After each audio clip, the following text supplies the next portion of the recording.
We can either run from adversity or we can face our adversity head on and conquer it.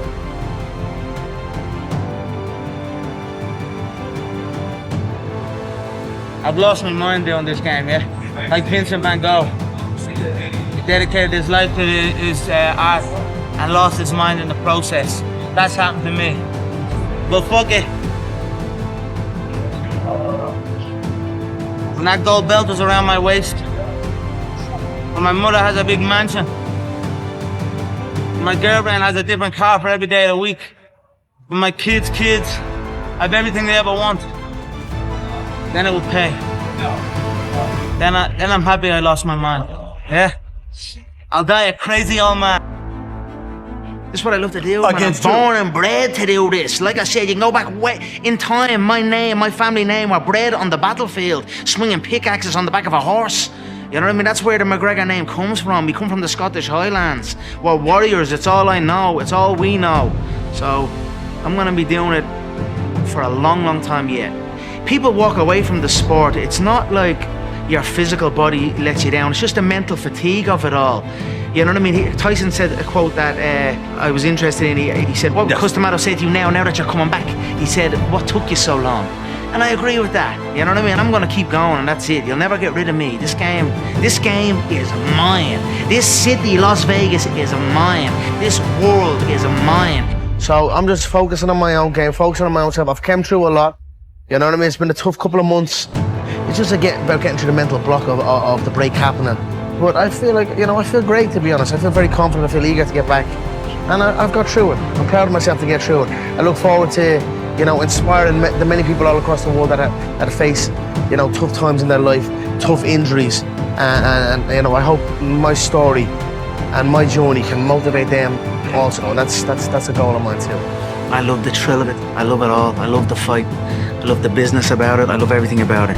People ask me that all the time. Why am I here? Am I too accomplished to be here? You know, but it's what I love to do. It's all I do. You know, am I the hungry lion I once was? You know, maybe not. It's certainly different. But I'm now the fat cat. You know what I mean? I'm the fat cat pulling all the strings around here. That's an even more dangerous individual. So, you know. And I'm also, you know, cutting weight, so I am hungry. So I'm eager to get in there and prove all the people, you know, all my doubters wrong and all my supporters correct. You know, I do a lot of this for the fans. I love to get in and show my appreciation for the fans. Every time I sit in an interview, it's, oh, why are you here? You've too much money. You're too successful. You've done it all. Blah blah blah. You know, in the last fight, I kind of bought into that. You know, I was in the press conference and a guy was reading out a quote of mine from many years ago where I was like talking about, I can't wait, I'm gonna put my mother in a mansion, I'm gonna, you know, my girlfriend's gonna have a car for her every day of the week. And you know, I was feeding into that. Wow, I did all this. I'm where I am. I'm grateful, I'm proud of where I am and what I've achieved, but there's a lot more left in me. I'm still very young, I'm very fresh in the game, and I'm a dangerous man. Only 32 years of age, fresh as anything, I'm ready to go. So I'm gonna prove how dangerous I am, because trust me, in the mindset I'm in, I'm really, really dangerous. Society tells you, growing up, you should fantasize about kicking a ball and dream about that, but it didn't really interest me. I tried to maybe pretend that I was interested in it, but really kicking a ball straight into a net is pretty cool. But what happens if someone runs up behind me and hits me 2 shots into the mouth? Then it ain't so cool. So that was in my head as a young kid. I had a self-defense mind. I was aware. Where I come from and where I grew up, you had to be aware. You had to be able to defend yourself. So that's how I got into it. Irish mothers will support you no matter what you do. My father always jokes that I could be doing anything and my mother would still be my biggest fan. So my father was unaware of what the game was, what the sport was. Before me, there was no Irishman that had succeeded in the UFC. There was no one. I could not look to my mother and father and say, look at this Irishman, look at his successful fighting career, because there was no one before me. So I was the first one. I had to convince them what I was going to do. But as far as my father was concerned, I was just fighting in a cage and with no career path or nothing ahead of me.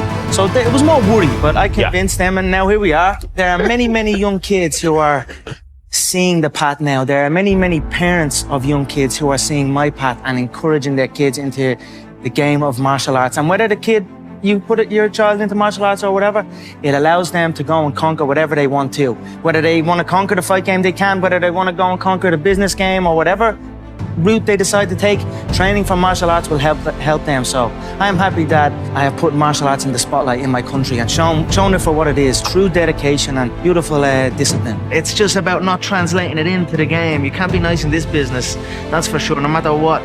You know what I mean? You've got to be ruthless in it. I've got to stay ruthless. That's what I've been saying, you know, in the most ruthless business of all. I am the most ruthless, and that's what it is, and that's where I am. Yeah, I'm on a nice little path right now. It's not so much the opponents. There is a bit of that with the opponents, of course.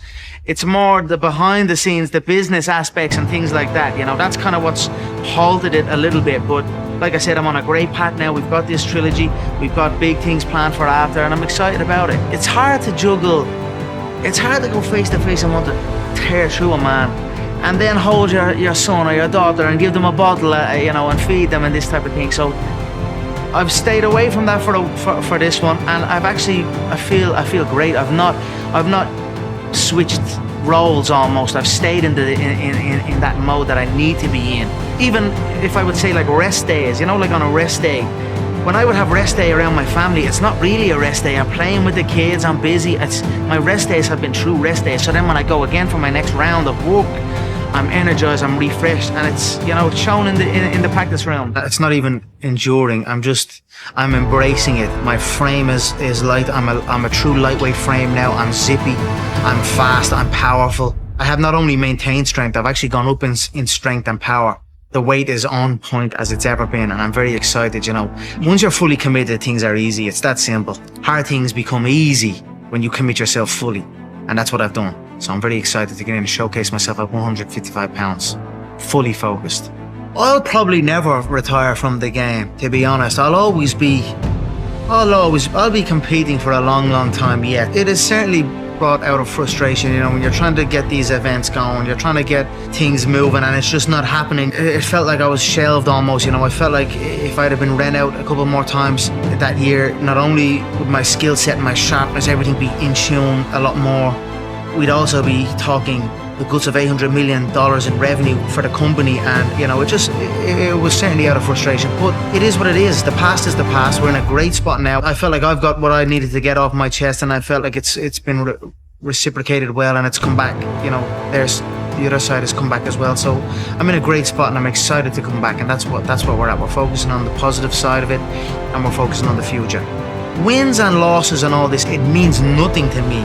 If you're scheduled to fight a man and you've gone through build up and there's history and all of this, a fight is a fight, and fights must take place. Every fight is different regardless of anything. Every fight between every man is different, and if fights are to take place, they must take place. You know what I mean? You can't scurry away and not get the fights in that you were supposed to fight. That's my opinion of it. And, you know, I don't care how many wins or how many losses you have. It means nothing to me. I fought unbeaten everything in different sports and all. I would fight anyone. If you want to fight someone and you're supposed to fight them, they should happen. So, you know, especially as I get older in life, I feel it's our duty as human beings to give back. I think we've all got to give back in this world. And as I'm getting older, right, I have so much admiration for the coaches and the trainers and the teachers, because if you think about it, it's all volunteer work. You know, they dedicate their time to help train the youth and guide the youth. I have so much admiration for that. I know, growing up, I would never really think of like the coaches or anything in that way, that these people are actually taking time. They've got their own families, they've got their own things, but here they are dedicating their time to help coach and train the youth and give them an outlet, a much needed outlet, especially in this day and age. So I want to go back and support that. I'm going to support people to support people, you know, support these gyms and these places, and that's what my aim will be for this part of my life.